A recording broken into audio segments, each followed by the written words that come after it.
Ay Tatay Rene, 20 years po kitang hindi nakita simula nung pinanganak ako. Tapos nung nakita po kita, ganun po yung sasabihin niyo sa akin na hindi niyo ako anak. Si ate lang yung anak niyo. Sir, si Marilyn, sinasabi niya ikaw raw ang tatay niya, matagal kang hinahanap, pero ang sakit po nito, tinatakwil mo na hindi mo siya anak? Umalis po kasi yung nanay niya sa amin. Iniwan po kami. Para matulungan na natin, kayo po ay papa-DNA test ko ni Marilyn. Okay sa'yo? Okay naman po, sir. Marilyn, okay ba sa'yo? Papa-DNA test ko kayo? Yes po, sir. Thank you po.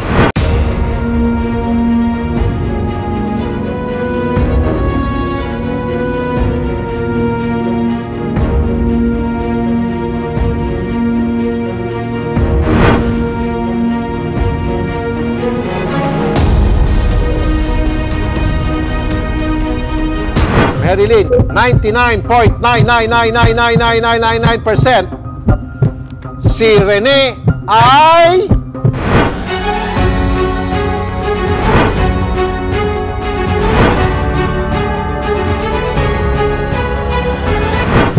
tatay mo!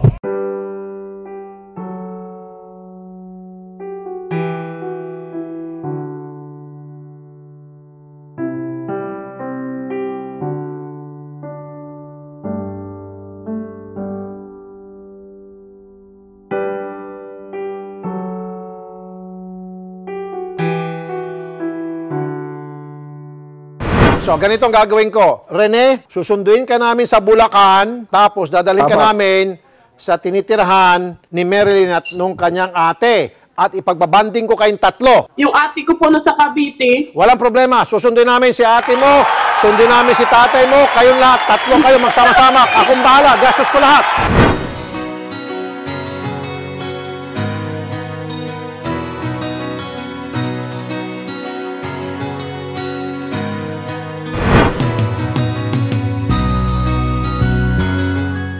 Sir, parang pansin ko talagang get up na tayo ngayong araw Napakagwapo nakapolo. Siyempre, may pinagandaan po. Last time, nabanggit ni Sir ay susunduin ka dapat namin sa Bulacan, pero ikay nandito na pala sa Quezon City. Malayo kasi sa Bulacan. Kaya nakatira lang po ako dito sa kaibigan ko sa QC para mas mabilis. Ngayong araw ang itinakda ni Idol Rafi para kayong ni Marilyn ay magkita. At anong nararamdaman mo ngayon, sir?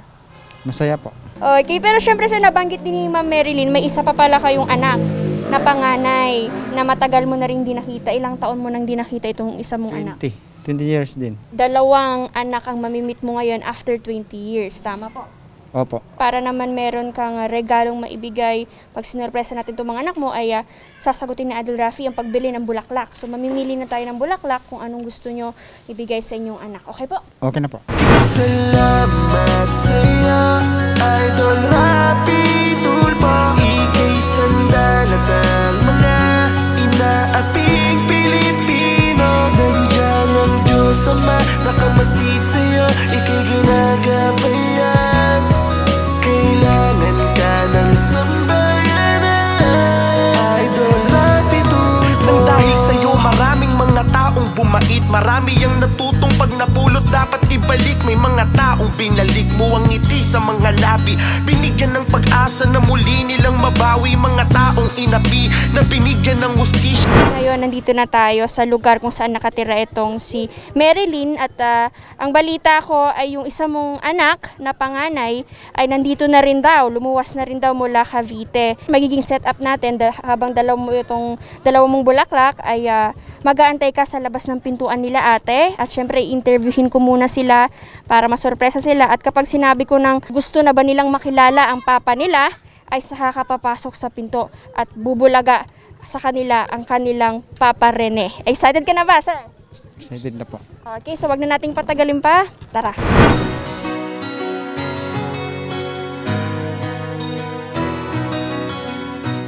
So ayan kuya, malapit na tayo. So dito ka lang muna, kuya ha. Tapos maririnig mo yung go signal kapag ikay papasok na, okay? Okay na po. Kumusta ka naman simula nung huling makausap ni Idol Rafi? Okay lang po. Ngayon, meron ka ng kikilalanin na papa, ano ba? Papa, daddy, anong itatawag mo? Tatay na lang po siguro. Ngayon na meron ka ng kikilalaning tatay.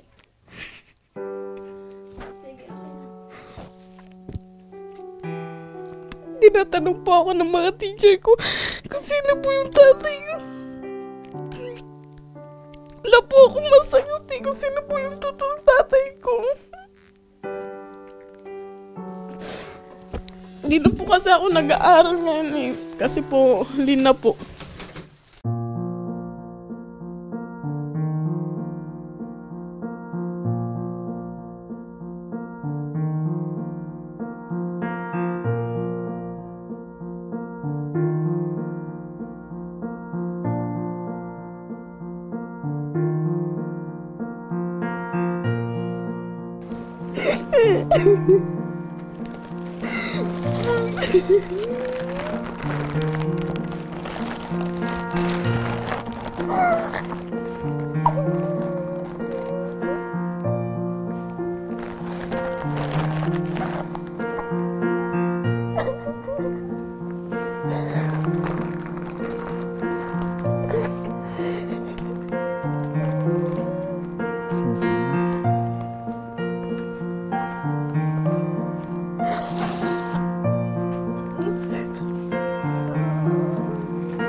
Nung sinabi mong wala kang kinikilalang papa, ngayon, eto na, nandito siya. Sir, anong nararamdaman niyo ngayon?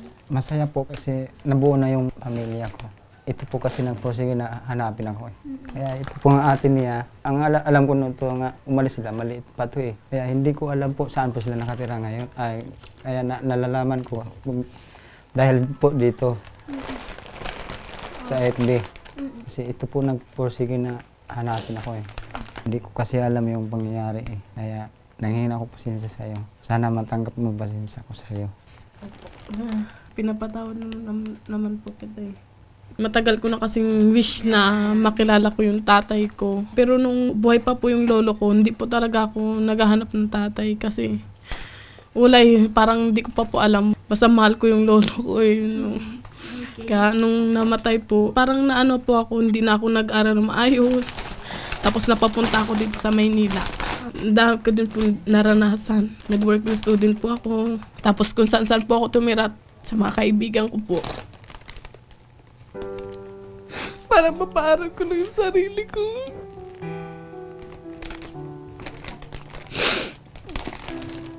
Lalo na kay Ate Ditay. Doon po, pinaral po nila ako. Malis lang po ako sa kanila nung nakapag-asawa na ako. Hindi kasi ako nakinig sa kanila. Pero masaya po ako. May pamilya na ako. Buo kami. Ayaw kong magaya yung anak ko sa akin na lumaking walang ama. Tapos di po pamilya. Yung broken family po. Sakit po kasi. So, sir, narinig niyo rin po, may anak na si Marilyn. So, Lolo Rene. So, anong masasabi niyo, sir? Una-una, nagpasalamat ko sa Panginoon kasi kung di dahil sa kanya, hindi po kami magkikita. Nagpasalamat din ako kay Idol Rapi Tulfo kasi kung dahil sa tulong niya, hindi po kami magkita. Ate Renalyn, ikaw ay dumayo mula Cavite dito para makasama rin itong kapatid mo at ma-meet mo rin ang papa mo. Ano nararamdaman mo ngayon at kasama mo na rin ang papa mo? Masaya po kasi buo na yung pagkatao namin. At hindi na kami naghanap ng tatay. Andito na siya. Yung kapatid ko talaga nagpupursige na hanapin yung tatay namin. Kasi ako sumuko na. Sabi po kasi ng ng nanay ko po, una pong tanong namin sa kanya kung sino po yung tatay namin. Sagot niya po, no, lumubog na daw po sa sabaw. Tapos, ilang beses ko siya po tinatanong na sino pa talaga tatay namin, hanapin ko daw sa Facebook, pero hindi ko po nahanap. Tapos, sinagot niya ako, patayin na yun, wag mo na hanapin, sabi niya po. Yun, tumigil na po ako naghanap. Tapos, nung nakapag-asawa po ako, Doon na po ako naghanap na, di ako naniwala sa nanay ko na sinisikap ko talaga na buhay pa talaga siya, hanapin ko talaga siya.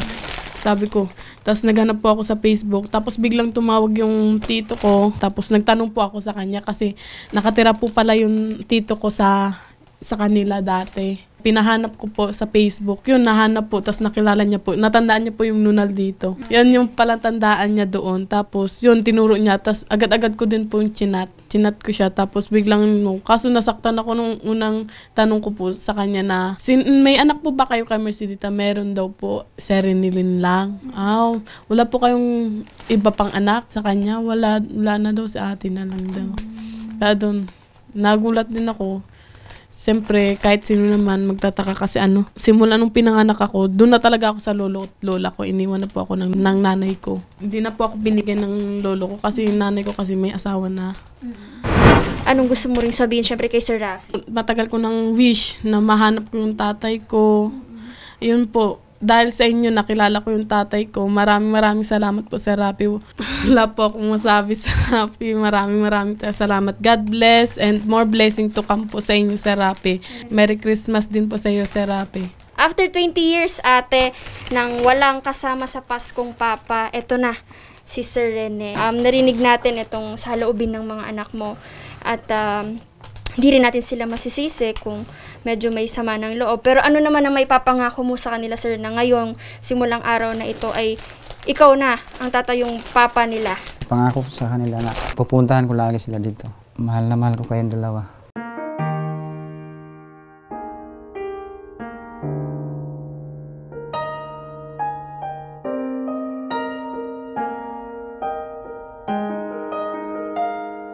Tatay Rene, una sa lahat, thank you kasi nakilala kita. Nabuo na yung pagkatao ko kasi kilala na po kita, nakita na kita, nayakap na kita, nahawakan na kita.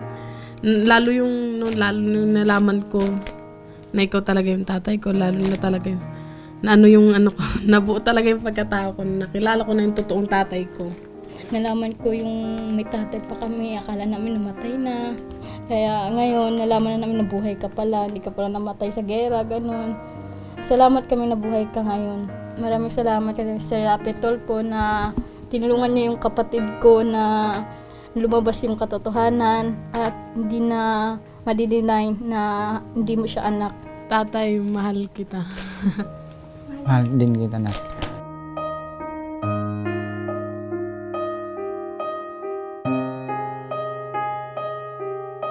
Mga anak, magpakabayad kayo kasi may mga pamilya na kayo sarili. Kaya nandito lang ako sa inyo. Mahal ko kayong dalawa.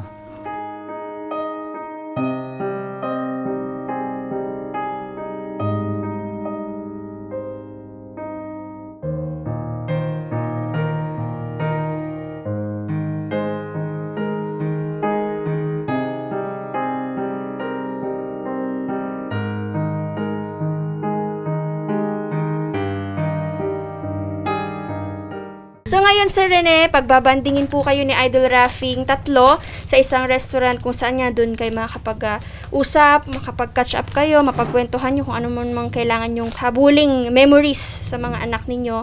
At syempre, huwag na kayo mag-alala dahil lahat ng yun ay sasagutin na ni Idol Rafi. So sir, excited ka na ba? Excited na po. Na makasama ulit ang mga anak mo? Sobra. Okay, ito ang first lunch nyo together after 20 years. So, gawin nating memorable. Okay ba? Okay na. Okay, so huwag na nating patagalin pa. Tara.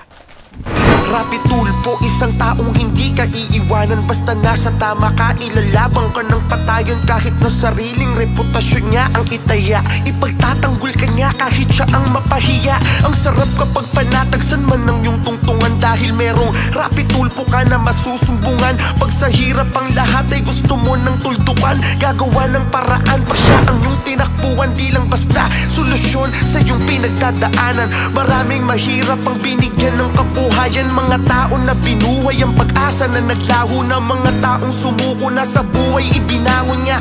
Idol, napakasarap mo magmahal, sana araw-araw ay gabayan ka ng may kapal. Dahil sa mga pagtulong mo na walang kapalit, nakita yon lahat ni Lord, siya na bahalang magbalik. Salamat sa'yo, Idol Rafi Tulfo. Ika'y sandalat ng mga inaaping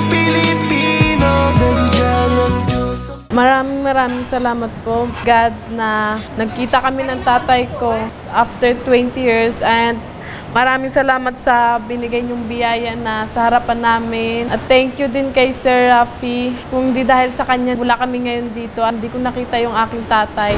Salamat sa'yo, Idol Rafi Tulfo. Ika'y sandalat ng mga inaaping Pilipino. Nandiyan ang Diyos Ama, nakamasid sa'yo, ika'y ginagabayan.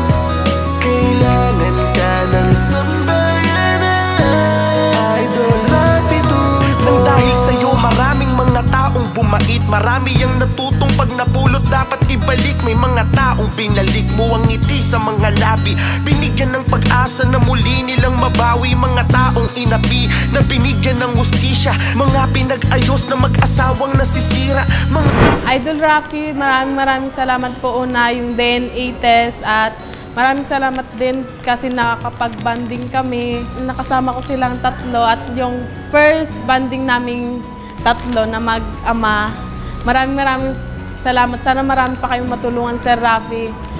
Saludo ako sa inyo. Isang taong hindi ka iiwanan basta nasa tama ka, ilalabang ka ng patayon kahit na sariling reputasyon niya ang itaya. Ipagtatanggol ka niya kahit siya ang mapahiya. Ang sarap kapag panatagsan man ng iyong tungtungan, dahil merong Rafi Tulfo ka na masusumbungan. Pag sa hirap ang lahat ay gusto mo ng tuldukan, gagawa ng paraan pa siya ang iyong tinakbuhan. Di lang basta solusyon sa iyong pinagdadaanan. Maraming mahirap ang binigyan ng kabuhayan, mga tao na binuhay ang pag-asa na naglaho na, mga taong sumuko na sa buhay ibinangon niya.